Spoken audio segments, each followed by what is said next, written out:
आपने बड़े गहरे से उपदेश को सुनना है, बड़े गहरे से आपने परमेश्वर के वचन को ध्यान पूर्वक देकर सुनना है। क्योंकि सुनने से क्या होता है, लिखा विश्वास पैदा होता है, और सुनना मसीह के वचनों को।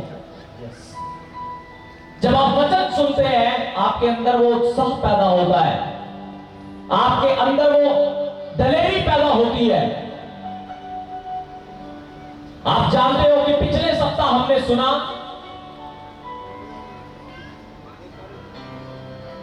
कि परमेश्वर ने कहा प्रत्येक मनुष्य को इस धरती के ऊपर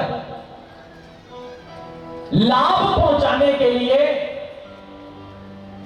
उसको आत्मा का प्रकाश दिया जाता है। और हमने पढ़ा कि आत्मा के प्रकाश का मतलब क्या होता है, आत्मा के प्रकाश का मीनिंग क्या है हमारे जीवन के अंदर। आखिर आत्मा कौन सी आत्मा? क्या कोई आत्मा दिखाई देती है? दिखाई तो शरीर देता है, दिखाई तो आंख नाक कान मुंह ये दिखाई देते हैं, लेकिन उसके अंतःकरण में जो आत्मा छिपा हुआ है वो तो दिखाई नहीं देता। तो क्या सच में आत्मा है भी कि नहीं है? ध्यान से मेरी बात को सुनना है आपने आज।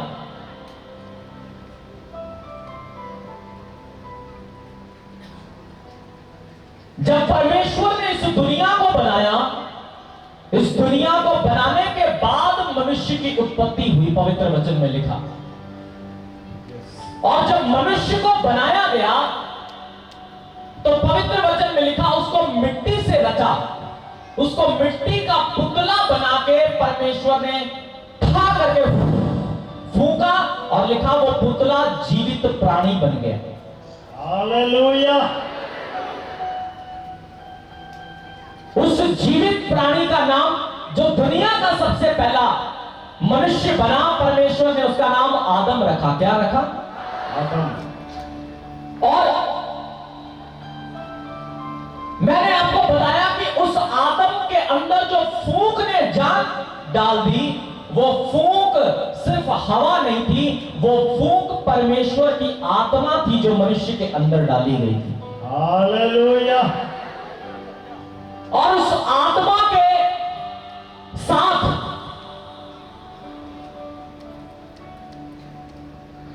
कोई गुरु जब तुम्हें बोलता है कि अरे तुम तो मेरी आत्मा हो, इसका मतलब क्या होता है इसका मतलब? इसका मतलब है कि मेरे जैसे गुण तेरे अंदर हैं। यस।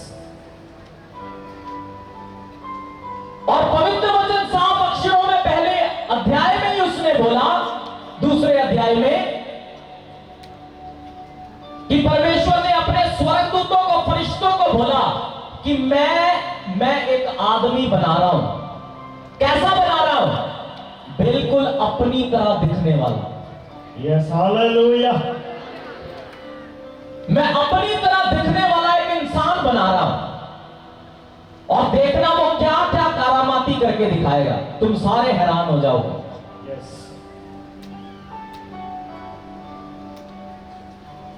लिखा जब आत्मा उसके अंदर फूंका गया, तो लिखा पवित्र वचन में कि पवित्र आत्मा जब उसके अंदर गया, तो उस आत्मा के साथ साथ परमेश्वर की शक्ति, परमेश्वर की एबिलिटी, परमेश्वर का वो सारा प्रभाव एक मनुष्य के अंदर चला गया। हालेलुया। इसलिए परमेश्वर ने ये बात बोली कि मैंने अपनी तरह दिखने वाला एक इंसान बनाया है। और जब मनुष्य को बनाया परमेश्वर ने, तो उसको मरने के लिए नहीं बनाया था कि इसको 70-80 साल ये जीवित रहेगा, उसके बाद मर जाएगा। यस। और 70-80 साल जीने के बाद भी 70-80 साल जो जिएगा, उसमें भी ये तड़पता रहेगा, उसमें भी बीमारियां इसको सताएंगी, दुष्ट आत्मा इसको तड़पाएंगी, वो कर्जे इसको तंग करेंगे, ये फेल होता रहेगा और एक दिन मर जाएगा। क्या ईश्वर ऐसे बना सकता है मनुष्य को? नहीं। सोच के देखो, है नहीं। क्या हीरो होंडा गाड़ी लेके आते हो तो क्या इसलिए लेके आते हो कि इसको इतना घर पे तोड़ूंगा, इसके टुकड़े टुकड़े कर दूंगा और इसको कंपनी को वापस करके आ जाऊंगा, ऐसे नहीं। आप लेके आते हो, उसको सजाते हो और 10 लोगों को बताते हो कि वो मैंने गाड़ी ली है। यस। तो तुम सोच के देखो, जिस ईश्वर ने तुम्हें बनाया है, क्या वो इसलिए बनाया होगा कि तुम सदा तड़पते रहो, सदा बीमार रहो, सदा परेशान रहो, सदा फेल होते रहो, सदा तुम कर्जों के नीचे रहो, नशे करते रहो? क्या इसलिए बनाया होगा तुम्हें? नहीं। बिल्कुल नहीं, बिल्कुल भी नहीं। उसने मनुष्य को बनाया इसलिए ताकि वो परमेश्वर की तरह रह सके। जिस तरह परमेश्वर रहते थे उस तरह मनुष्य रह सके। लेकिन हुआ क्या? आज हम सीख रहे हैं कि आत्मा के प्रकाशन का और शांति का मीनिंग क्या है, क्या मतलब है, आखिर शांति का मतलब क्या होता है। आज हम में से बहुत से लोग शांति की तलाश में हैं, लेकिन शांति को पाने के लिए सबसे पहले आपको शांति को समझना पड़ेगा कि आखिर वो प्रकाशन, वो शांति होती क्या है। यस। घर में बहुत लड़ाइयां झगड़े हैं तो जोर जोर से गालियां निकालो, माहौल शांत हो गया, तो क्या शांति हो गई है? ऐसे है शांति? बताओ जरा। कोई तुमसे ऊंचा बोल रहा है, तुम और ऊंचा बोलो तो वो शांत हो गया, क्या ऐसी है शांति? नहीं नहीं, बिल्कुल नहीं। शांति का अर्थ है कि जब वो शांति तुम्हारे अंदर होती है, वो प्रकाशन तुम्हारे अंदर होता है, चाहे तुम्हारे इर्द गिर्द कितना भी दुख, कितनी भी तकलीफें, कितनी भी चीखें हो, लेकिन इतना सा भी वो तुम्हें अंदर से प्रभावित नहीं कर सकती। हालेलुया। इतना सा भी नहीं। और लिखा पवित्र वचन में कि परमेश्वर ने मनुष्य को ऐसे ही बनाया था। यस। परमेश्वर, लिखा आदम के बाद में जब मिलने के लिए आता था अपने पहले इंसान से, तो पता क्या हुआ?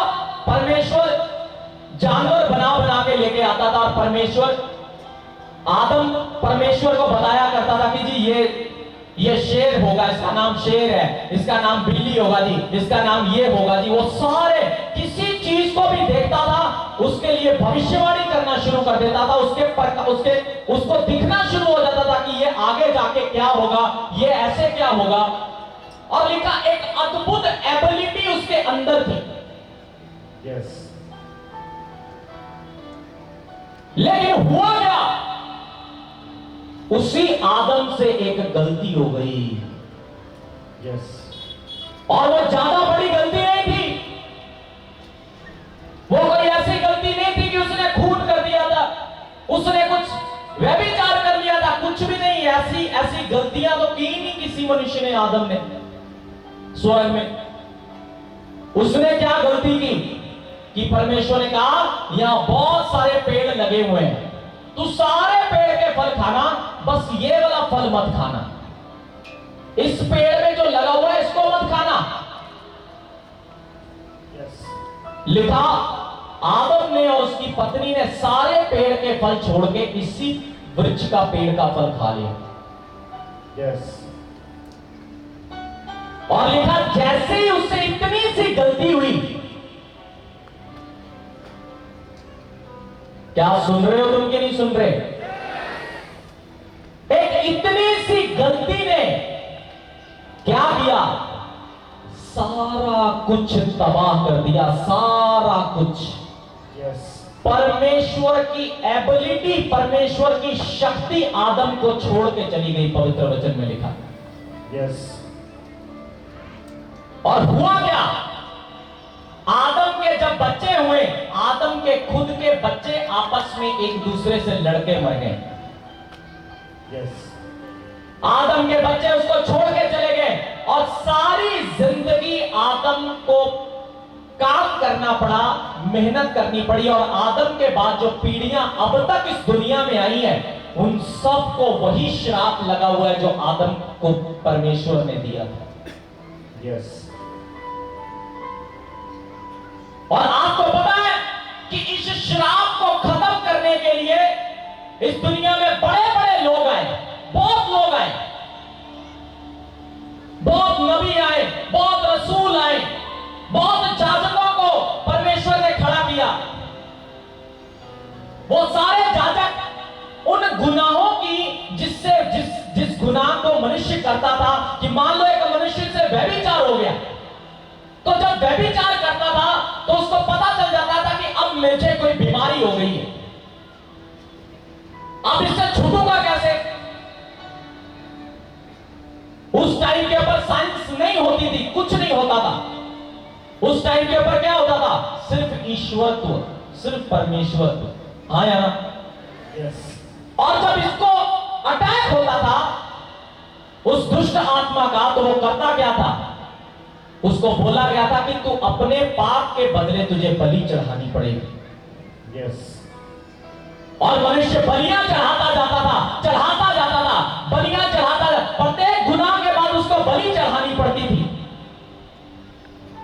प्रत्येक जब जब वो पाप करता था, वो झूठ बोलता था, वो व्यभिचार करता था, अगर उसने एक झूठ बोला तो उसको एक बकरी देनी पड़ती थी, और अगर बकरी देने की क्षमता नहीं है तो उसको एक कबूतर देना पड़ता था। अगर कबूतर नहीं उसको दे सकता तो उसको मैदा देना पड़ता था।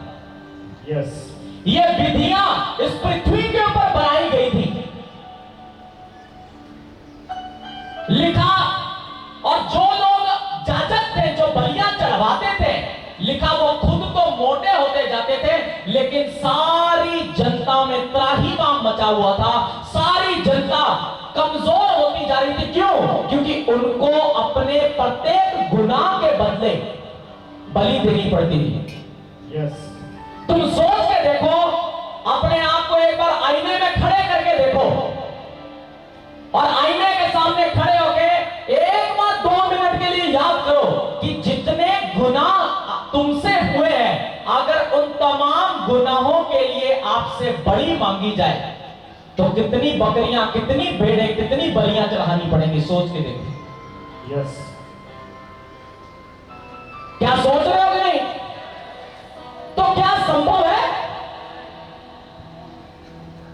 क्या संभव है अपने प्रत्येक गुनाह के बदले बलि देना? है? नहीं. क्या सुन रहे हो कि नहीं? लिखा जब वो आज्ञा तोड़ता था, व्यभिचार करता था, उसका मन अशांत हो जाता था। Yes. और जैसे ही वो बलि चढ़ाता था, उसको पता होता था कि हां जी मैंने आज्ञा पूरी कर दी है।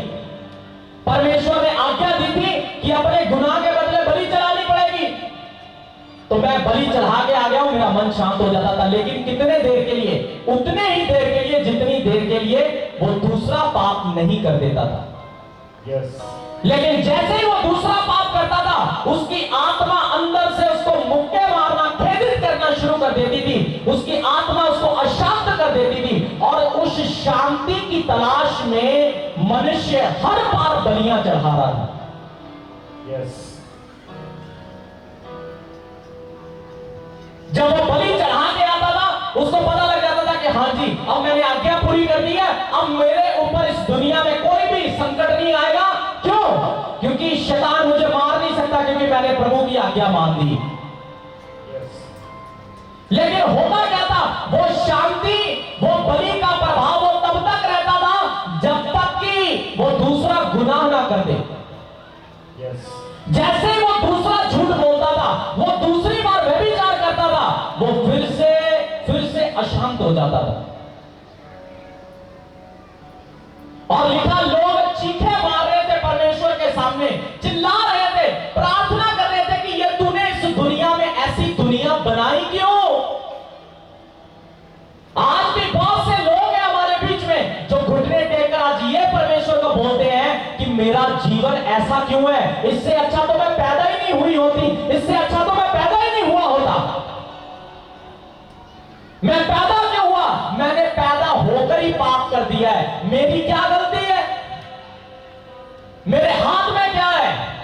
और उसका मन अशांत है, Yes. और वो एक ऐसी शांति की तलाश में है जो उसको सदा के लिए मिले और उसको कुछ ना करना पड़े। Hallelujah. क्या तुम भी तलाश कर रहे हो शांति की? बताओ ना। Yes. Yes.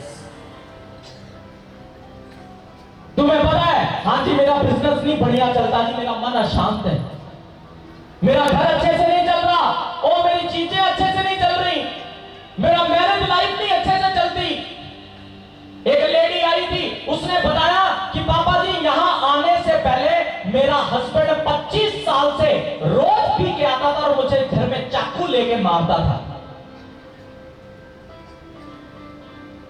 और जैसे ही वो इस प्रकाश के नीचे आई, उसके हस्बैंड से वो नशा छूटा और उसने कहा पापा जी मेरा हस्बैंड अब बोलता है कि मैं जिंदगी में कभी नहीं पीऊंगा, और पिछले 1 महीने से उसने मेरे घर में बहुत शांति है जी, बहुत बढ़िया चल रहा है। Hallelujah.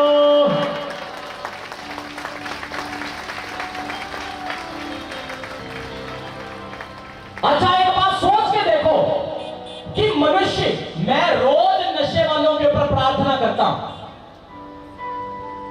जितनी प्रार्थना मैंने नशे वालों के ऊपर की है, अगर साधारण इंसान पियक्कड़ के साथ बैठ भी जाता है तो वो भी क्या हो जाता है?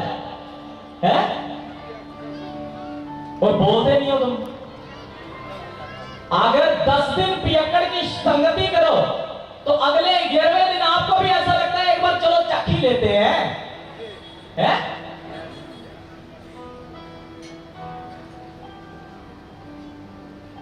और मैं पिछले लंबे अरसे से रोज रोज रोज नशे वालों के लिए प्रार्थना करता हूं,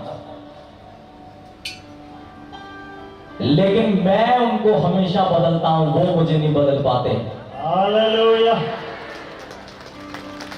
सुनो कारण क्या है, मैं तुम्हें बताता हूं, वही बताने के लिए मैं आज पुलपट पे आया हूं। ध्यान से सुनना।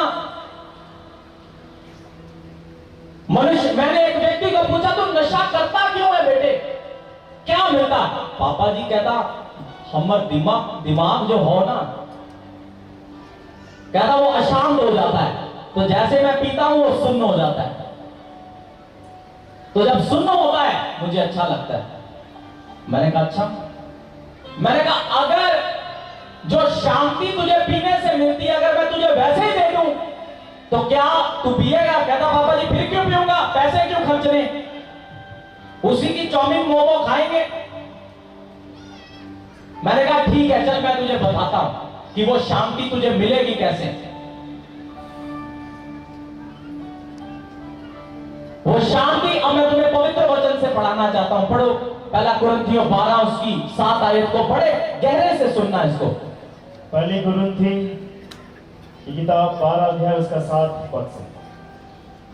किंतु सबके लाभ पहुंचाने के लिए हर एक को आत्मा का प्रकाश दिया जाता है, क्योंकि एक को आत्मा के द्वारा बुद्धि की बातें दी जाती हैं और दूसरे को उसी आत्मा के अनुसार ज्ञान की बातें। किसी को उसी आत्मा से विश्वास और किसी को उसी एक आत्मा से चंगा करने का वरदान दिया जाता है। Oh hallelujah, hallelujah.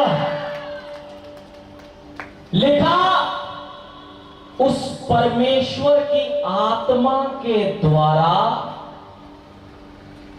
तुम्हें लाभ पहुंचाने के लिए आत्मा का प्रकाश दिया जाता है। यस। जब आत्मा का प्रकाश आता है तो लिखा उस आत्मा के द्वारा तुम्हें क्या दी जाती है? तुम्हें शांति दी जाती है, तुम्हें वरदान दिए जाते हैं, तुम्हें प्रोस्पेरिटी मिलती है, तुम्हें शांति मिलती है। यस। तो उसने बोला अच्छा पापा जी वो आत्मा मिलेगा कैसे?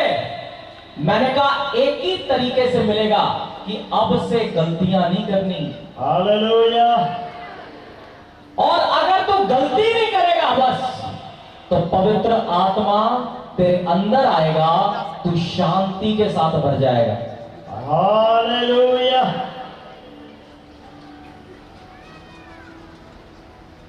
तो उसने कहा कि पापा जी ऐसा तो हो ही नहीं सकता कि मैं गलती ना करूं, है?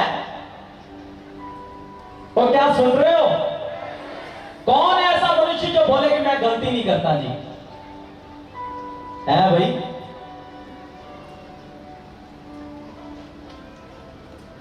और अगर गलती होगी तो बलियां चढ़ानी पड़ेगी। यस, तो उपाय क्या है कि वो आत्मा का प्रकाश मुझे मिले? तो उपाय क्या है कि वो सदा की शांति मुझे मिले, वो सदा का छुटकारा मुझे मिले। मैंने आपको बताया, इस पृथ्वी के ऊपर कोई मनुष्य अब तक गलतियों के ऊपर जीत हासिल नहीं कर पाया। यस, कोई भी व्यक्ति, कोई भी साधक 100% पवित्रता को अचीव नहीं कर पाया। यस, और परमेश्वर ने जिसको जिसको शक्ति दी, जिसको जिसको आगे मौका दिया, वो सब क्या करने लगे? बलियां लेने लगे। यस। अच्छा, तो 5,000 का बकरा लेके आया? नहीं नहीं नहीं, ये खराब है। 10,000 वाला लेके आ। कहां से लेके आना है? जो मेरी दुकान है वहां से मैं बताऊंगा, वो लेके आना। अच्छा, दुकान वाले से सेटिंग है। लिखा, सारे जाजक सिर्फ एक ही काम कर रहे थे, क्या? पैसा कमा रहे थे। यस, सिर्फ पैसे कमाई करते हो तुम, मेरे नाम से पैसे बटोरते हो, तुम मेरा नाम लेके क्या करते हो? तुम मुझे ही गलत ठहराते हो। यस, तुमने मुझे लूट लिया है, तुमने मेरे दशमांशों को खा लिया है। आपको पता है कि उसकी अगली आयत में क्या लिखा? लिखा, यहोवा ने कहा, अब बस, अब मैं कोई मनुष्य के ऊपर विश्वास नहीं करूंगा। क्या मेरी बात को सुन रहे हो या नहीं? अरे आज आपके सवालों का उत्तर दे रहा हूं मैं। आपके जितने सवाल है उसका उत्तर आज आपको मिल जाएगा कि वो सदा की शांति मिलेगी कैसे, वो सदा का छुटकारा कैसे मिलता है। आखिर ये नशा कैसे छूटा है, आखिर ये बीमारी कैसे ठीक हुई है? ये मेरे नाम से थोड़ी हुई है ठीक, मैं थोड़ी कर सकता हूं।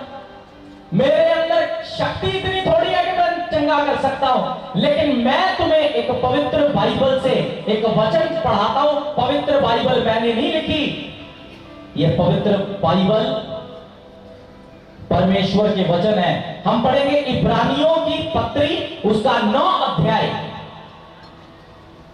उसकी 13 और 14 आयत को। इब्रानियों 9 उसका 13-14।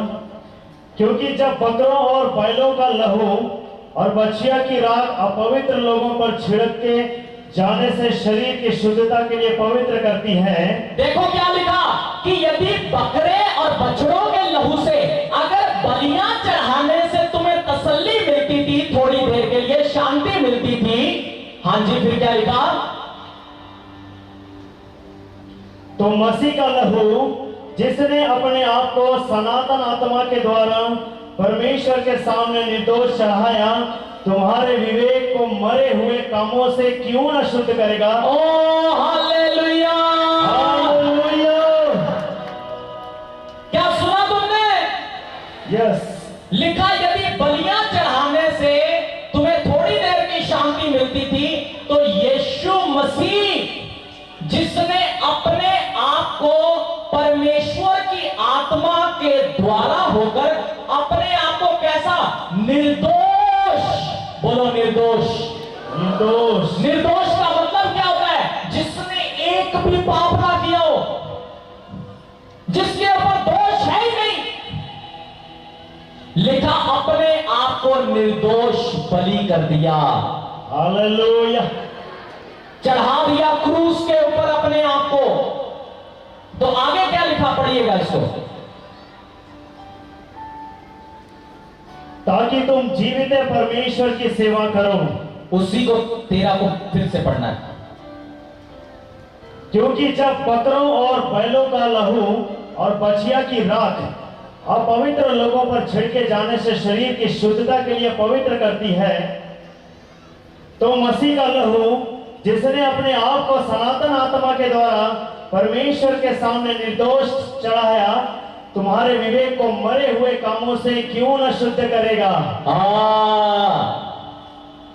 हालेलुया। और आगे क्या लिखा, ताकि तुम जीते परमेश्वर की सेवा कर सको, यस, तुम उस शांति से भर सको।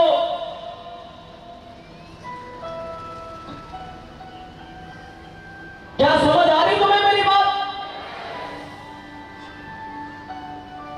लिखा, यदि बलियां चढ़ाने से तुम्हें शांति थोड़ी देर के लिए मिलती थी, तो यीशु मसीह ने जो लहू बहा दिया तुम्हारे लिए, उसके ऊपर विश्वास करने से उसका लहू तुम्हें सदा का छुटकारा क्यों नहीं दे सकता, क्यों नहीं दे सकता? पवित्र वचन में लिखा है। हालेलुया। शायद समझ नहीं आया आपको।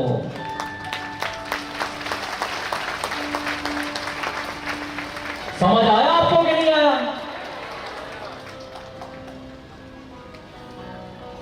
लिखा कि यीशु मसीह के ऊपर विश्वास करने से तुम्हें वो शांति सदा के लिए मिलती है। यस। अब जिसने मुझे पूछा कि पापा जी ऐसा तो हो ही नहीं सकता कि मैं गलतियां ना करूं, मैंने कहा यह तो सच है कि ऐसा हो सकता है, लेकिन मैंने उसको फिर यह वाला वचन पढ़ाया कि अब तुझे, जब तू गुनाह करेगा, अगर तुझसे गलती हो गई बाई चांस, पहले तो तूने गलती करनी नहीं, अगर हो गई तो तूने क्या बोलना है कि यीशु मसीह मेरे गुनाहों के लिए मारा गया है, गाड़ा गया है और तीसरे दिन मुर्दों में से जी उठा है। Hallelujah, hallelujah.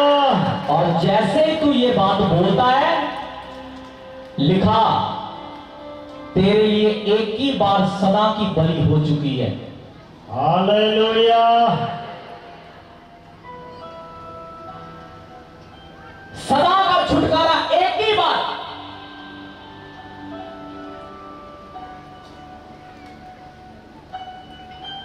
एक ही बार सदा का छुटकारा हुआ। यस। तो अब जो तुम यीशु मसीह के करीब आए हो, तो तुम्हें शांति क्यों ना देगा वो? यस। है?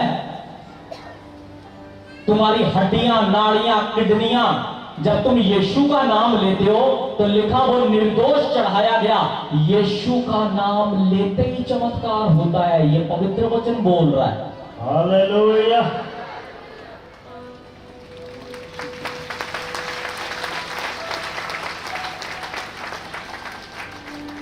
ये मैं नहीं हूं, मेरे नाम से नहीं हो रहा कुछ, ये उसके नाम से हो रहा है। यस। तुम घर पे बैठ के यीशु का नाम लोगे, घर पे चमत्कार होगा। हालेलुया। तुम ऑफिस में बैठ के यीशु का नाम लोगे, ये ऑफिस में चमत्कार होगा। यस। तुम मैदान में खड़े होकर तुम बोलोगे यीशु, चमत्कार होगा। ये पवित्र वचन कहता है वो शांति जिसकी तलाश है, यीशु का नाम लेते ही तुम्हारे अंदर प्रवेश कर जाती है। Hallelujah, hallelujah.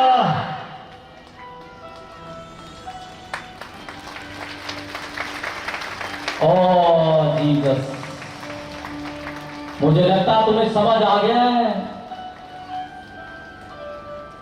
यीशु के नाम में ही सारा कुछ है।